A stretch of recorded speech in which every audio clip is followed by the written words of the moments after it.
Shalom, salam sejahtera untuk kita semua. Sabda Setia kembali hadir pada hari ini, Senin 17 Februari 2025. Dengan tema, tak cukup hanya niat baik. Yang didasarkan pada bacaan firman Tuhan yang tertulis di dalam Lukas 7 ayat 11 sampai 17. Nah, sebelum membaca dan merenungkan firman Tuhan, mari kita berdoa. Ya Tuhan, kami membuka hati kami untuk mendengarkan firman-Mu.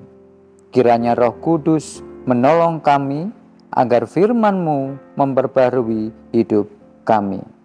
Amin. Nah, nats firman Tuhan yang menjadi perenungan hari ini terambil dari Lukas 7 ayat 13 dan 14. Demikian. Dan ketika Tuhan melihat janda itu, tergeraklah hatinya oleh belas kasihan. Lalu ia berkata kepadanya, "Jangan menangis." Sambil menghampiri usungan itu, ia menyentuhnya, dan sedang para pengusung berhenti, ia berkata, "Hai anak muda, aku berkata kepadamu, bangkitlah." Saudara-saudara, ada seseorang yang pernah bercerita, di persimpangan jalan terlihat ada seorang anak kecil yang menggendong adiknya di tepi jalan.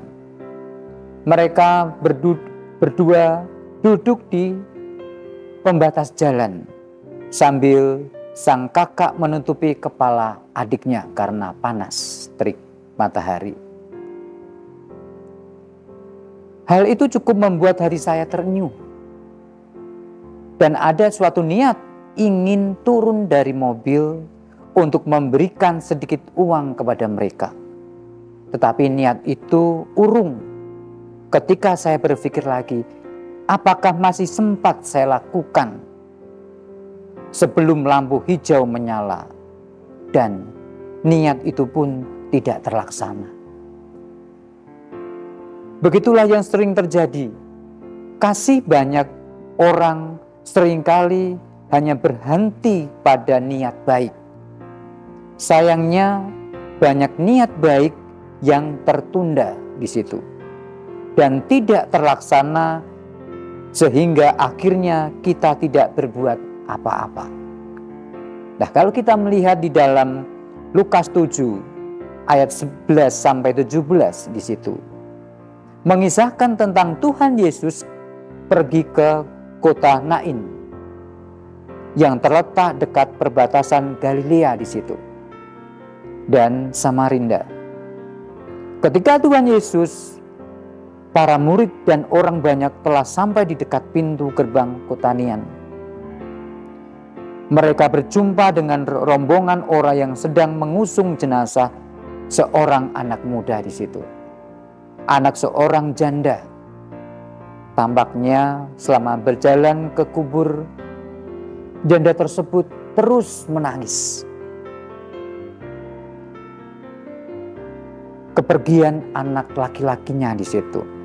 Saat melihat hal itu, hati Yesus pun tergerak oleh belas kasihan.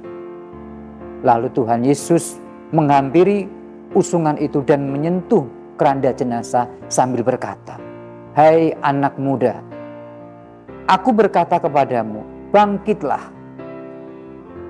Maka anak muda yang telah mati itu menjadi hidup kembali.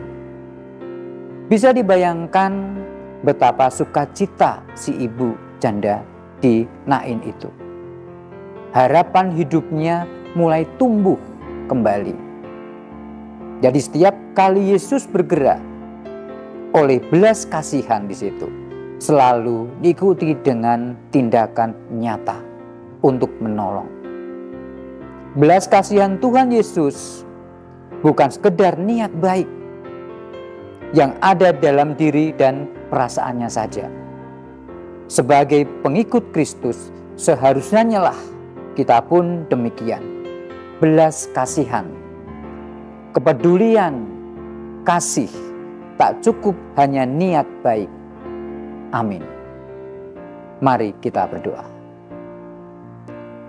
Ya Tuhan, tolonglah kami untuk meneladan Engkau. Kiranya kami dimampukan agar kasih dan kebaikan kami tidak berhenti menjadi niat baik yang ada di hati saja. Amin. Selamat beraktivitas. Tuhan memberkati kita semua.